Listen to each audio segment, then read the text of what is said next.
Good morning friends. My name is Rahul Sonane and we are going to learn today's topic a lesson in life from a beggar. विद्यार्थी मित्रांनो हा जो chapter आहे इयत्ता 10वीच्या वर्गातील बोर्डाच्या दृष्टिकोनातून अत्यंत महत्त्वाचा आहे कारण की गेल्या 12 वर्षापासून मी बोर्डाचे पेपर चेक करत असताना माझ्या अनुभवातील हा सगळ्यात इम्पॉर्टंट टॉपिक असणारा चॅप्टर आहे. त्यासाठी आपण या चॅप्टरला विशेष करून फोकस करूया. A lesson in life from a beggar. अतिशय छान सेशन आजचा होणार आहे, त्याच्यामुळे आजच्या सेशनला विशेष करून कॉन्सन्ट्रेशन करा. अ लेसन म्हणजे काय तर विद्यार्थी मित्रांनो धडा, पण धडा कुठला? इन लाईफ, आयुष्यातील. आणि तो पण कोणाकडून मिळाला? From beggar. बेगर म्हणजे भिकारी. एका भिकाऱ्याकडून मला आयुष्याचा मिळालेला धडा. लेसन म्हणजे सीख पण होऊ शकतो. ठीक आहे, लेसन म्हणजे काय? सीख, ज्याला काहीतरी अध्ययन, एक चांगला आयुष्याचा अनुभव. ठीक आहे, चला. Meena is a good friend of mind. या ठिकाणी विद्यार्थी मित्रांनो एक मीना नावाचं कॅरेक्टर आहे आणि दुसऱ्या कॅरेक्टरचं नाव पूर्ण पाठामध्ये आलं नाही, पण ती आहे ऑथर. तिचं नाव आहे सुधा मूर्ती. तिचं नाव आहे सुधा मूर्ती. ठीक आहे.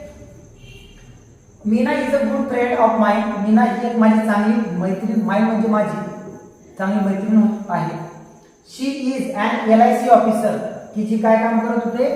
लाईफ इन्शुरन्स कॉर्पोरेशन म्हणजे LIC ऑफिसर म्हणून अर्निंग अ गुड सॅलरी. चांगल्या मानधनावर ती त्या ठिकाणी काम करत आहे.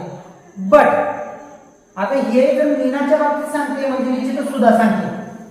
आणि विद्यार्थी मित्रांनो पाठाच्या अनुषंगाने जर तुम्हाला हे प्रोनाउन जर कळले ना, हे pronounce I, she, I, it, हे नेमकं कोणाच्या बाबतीत वापरले हे जर समजलं तर पूर्ण पाठाच्या बाबतीत कुठलाही जर तुम्हाला प्रश्न विचारला तर तो हमखास होतो, कारण की स्टोरी पूर्ण डोक्यात बसते.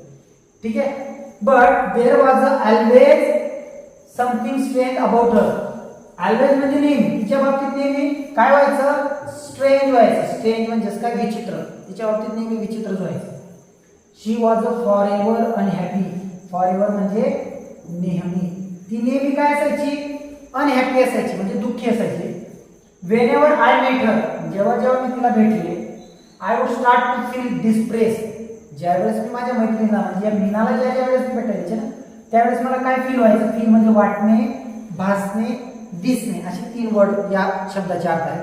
ते वाक्यानुसार घ्यावं लागतं. म्हणजे मला डिप्रेस म्हणजे तणाव वाटला, तणाव भेटला म्हणजे तणाव भासला किंवा तणाव जाणवला. म्हणजे डिप्रेस मध्ये मला काय होते? फील होते. ठीक आहे. त्याच्यानंतर it was as though her gloom and cynicism had it was though म्हणजे जरी her gloom and cynicism had a way of spreading to others. Spreading म्हणजे प्रसार. इथं मेन वर्ड आहे ब्लूम आणि सिनिसिझम. ब्लूम म्हणजे काय? दुःखाची असणारी भावना, सॅड फिलिंग ज्याला म्हणतो, सॅडनेस, फिलिंग ऑफ सॅडनेस. आणि सिनिसिझम म्हणजे काय? Distrustful attitude. असा काही दृष्टिकोन की जो त्या दृष्टिकोनाचा समाज पण द्वेष करतो, तिरस्कार करतो असा. ठीक आहे. It was though her gloom and cynicism had way spreading to other.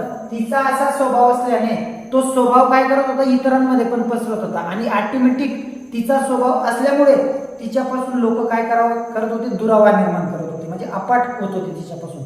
अशा स्वभावाची व्यक्ती. आपण म्हणतो ना कधी कधी की आपल्याला अरे यार हा खूप बोर करतो आम्हाला, तर त्याला आपण काय करतो? टाळतो.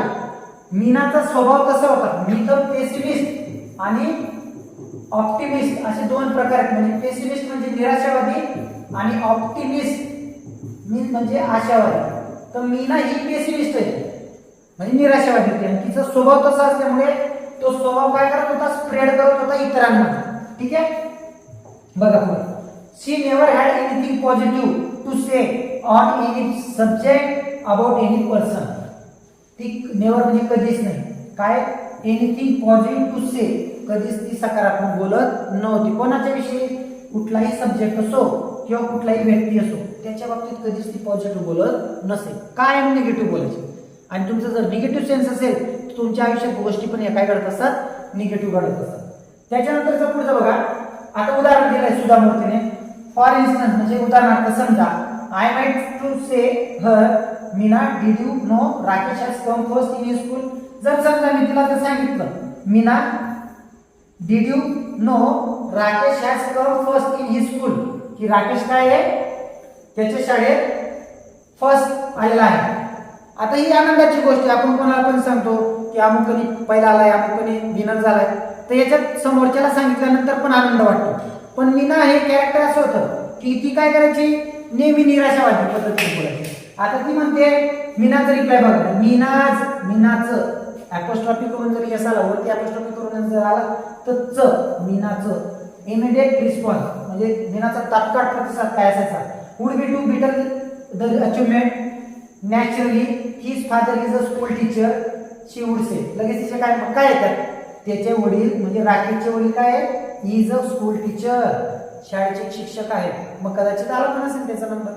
म्हणजे मी सुधा मूर्तीने जर सांगितलं की राकेश नावाचा मुलगा फर्स्ट आलाय, तर त्याच्यावर हिचं तात्काळ रिॲक्शन असायचं. काय झालं मग, त्याचे वडील तर टीचर आहेत, आले पण असते. पुढचा प्रश्न बघा, इफ जर I said Meena Shweta is a very beautiful girl isn't she, हा एक क्वेश्चन टॅग वापरलेला इथं. याच्यामध्ये विद्यार्थी मित्रांनो डायरेक्ट आणि इनडायरेक्ट स्पीचचे भरपूर वाक्य आहेत आणि डायरेक्ट इनडायरेक्ट स्पीचच्या वाक्यांमध्ये एक स्पेशल चॅप्टर आहे डायरेक्ट इनडायरेक्ट स्पीच ग्रामरचं. ते तुम्हाला खूप इम्पॉर्टंट आहे 12वीच्या दृष्टिकोनातून सुद्धा. ठीक आहे. इफ आय सेड, जर मी त्याला म्हणाले Meena Shweta is a very beautiful girl is a T, Shweta किती सुंदर मुलगी नाही का, Meena would be pessimist, Meena कशी आहे पेसिमिस्ट म्हणजे निराशावादी आहे. When a pony is a young, pony म्हणजे काय माहिती का, घोड्याचं पिल्लू ज्याला म्हणतो ना आपण, ते त्याला पोनी म्हणतात.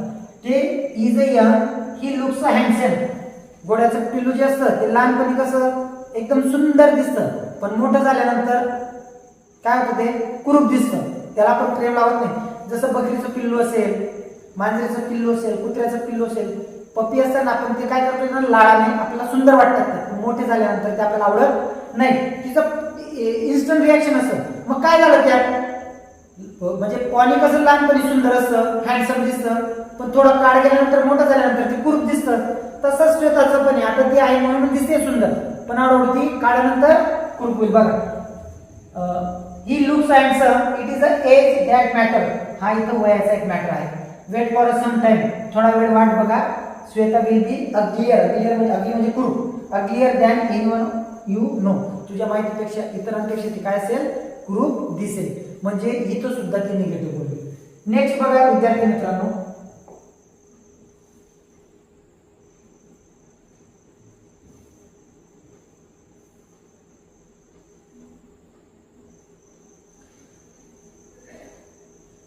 सुधारित पुढचा प्रश्न विचारला आहे, Meena it's a beautiful day, Meena आजचा दिवस किती छान आहे. लेट्स गो फॉर वॉक, चल लेट्स म्हणजे हे काय माहिती का, लेट अस याचा एक कॉन्टॅक्ट फॉर्म आहे. गो फॉर वॉक, चल आपण गाव फिरायला जाऊया. मीना काय कर, मीनाचे प्रश्न, मीना लगेच काय करायचे बघा, no the sun is hot, sun is hot म्हणजे सन हॉटच आहे, पण इथं वाक्याचा अर्थ असा आहे की उन्हाळा खूप तापलं, ऊन खूप आहे, उष्णता खूप आहे असं त्या ठिकाणी म्हणायचं आहे. No the sun is too hot, खूपच हॉट आहे. I get tired if I walk too much, जर मी चालले ना तर मी काय करेल टायर्ड म्हणजे काय थकून जाईल. बिसाइड आणि तसंही बिसाइड मीनाचं इजच म्हणणं आहे मीनाचं. आणि who say walking is good for health, आणि असं कोण म्हणतं की चालणं हे शरीरासाठी चांगलं आहे. देअर इज नो प्रूफ, याचा काही पुरावा नाही. दॅट वॉज द मीना, अशी ही मीना होती. She stay alone in an apartment, ती एका अपार्टमेंट मध्ये काय राहत होती, अलोन, अलोन म्हणजे एकटी राहणे आणि स्टे म्हणजे राहणे. अपार्टमेंट म्हणजे तुमच्या बिल्डिंगचा एक पार्ट असतो. ठीक आहे. अपार्टमेंट मध्ये काय करत होती ती, अलोन राहत होती. इथं कन्फ्युज करणारा चॅप्टर टॉपिक आहे थोडा बघा. She stay alone in an apartment as her parents live in Delhi, म्हणजे मीनाचे पॅरेंट्स दिल्लीमध्ये ज्या पद्धतीने एकटे राहत होते तसंच ही पण इकडे एकटी राहत होती. म्हणजे आई वडिलांपासून दूर, कारण की ती कोण होती, LIC ऑफिसर म्हणून काम करत होती ना, त्या हिशोबाने ती एकटी राहत होती. सॉरी,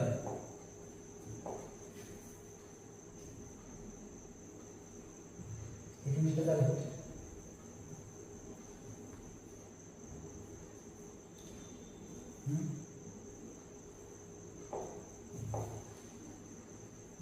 बघा, she was an only child. Only म्हणजे एकमेव अशी मुलगी होती ती. कोणाची? त्यांची, म्हणजे parents.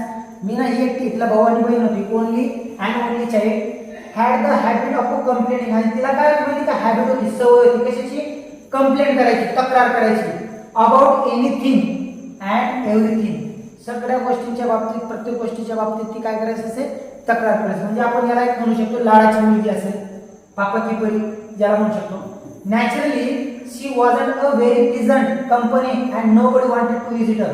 She wasn't a very pleasant. आता इथं निगेटिव्ह शब्द वापरला विद्यार्थ्यांना. प्लीझंट म्हणजे आनंदी, की जी खूप आनंदी नव्हती. नोबडी वॉन्टेड टू व्हिजिट हर. आणि त्यामुळे तिला कोणीही भेटायला जात नसे किंवा भेटण्याची इच्छा या ठिकाणी तिच्या विषयी कोणाची होत असेल. देन वन डे, एके दिवशी Meena was transfer to Bombay.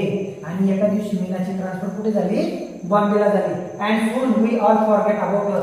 आणि लवकरच आम्ही तिला सगळेजणांनी काय केलं? विसरून गेलो. विद्यार्थी मित्रांनो, आजचा आपला हा जो टॉपिक आहे या ठिकाणी आपण थांबूया. नेक्स्ट सेशन मध्ये आपण लवकर भेटूया. स्वामी समजा मी पूर्णच करून देतो. कट केलं. Many years later I found myself caught in the rain at Bombay. Many years later. आता इथं आहे ना, ही जी कोण आहे ना विद्यार्थी मित्रांनो? सुधा आहे, जी ऑथर आहे. म्हणजे ही कोण आहे? मीनाची फ्रेंड आहे, जिने पाठामध्ये जी ऑथर म्हणून निवेदक म्हणून आहे. मेनी इयर्स लेटर, खूप काही वर्षानंतर. I found myself caught in the rain at Bombay Flora Fountain. Flora बॉम्बेमध्ये जे फ्लोरा फाउंटेन आहे त्या ठिकाणी काय केली? कॉट झाली म्हणजे सापडली स्वतः. कशामध्ये? रेन मध्ये, पावसामध्ये. It was a pouring and Akbar Ali's popular. Sorry, it was a pouring and I didn't have an umbrella. Pouring म्हणजे असं काय होत नाही होतं खरा, पण इथं काय धोधो पाऊस पडत होता त्या ठिकाणी. and I have didn't an umbrella. आणि माझ्याकडे I didn't have an umbrella, की माझ्याकडे छत्री पण नव्हती. I was standing near the Akbar Ali's popular department store waiting for the rain subside. Subside म्हणजे काय? पाऊस धीमा होणे. तिला का टू सेटल डाऊन और स्टॉप. हा, म्हणजे पावसाची गती कमी होणे, म्हणजे पाऊस बंद झाल्याची ती काय करत होती? वाट बघत होती. कुठं? बॉम्बेला फ्लोरा फाउंटेन जवळ तिला पाऊस सापडला आणि त्या ठिकाणी अकबर अलीच्या एका पॉप्युलर डिपार्टमेंट ऑफ स्टोअरच्या ठिकाणी ती वाट बघत होती पावसाची सबसाइड होण्याची, म्हणजे पाऊस कमी होण्याची. सडनली, अचानक काय झालं बघा? I spotted. स्पॉटेड म्हणजे दिसली. स्पॉट म्हणजे काळा ठिपका होतो, परंतु या ठिकाणी अर्थ लागतो तिचा दिसली. I spotted a Meena. मला मीना दिसली. कोणाला? Sudha. My first reaction was to run. म्हणजे पहिली रिॲक्शन काय, प्रतिक्रिया काय होती? धावून जावं तिच्याजवळ. To run even in that pouring rain. जरी पाऊस पडत होता ना धोधो, तरी माझी पहिली रिॲक्शन काय होती माहिती का? जावं, पडत जाऊन तिला भेटावं.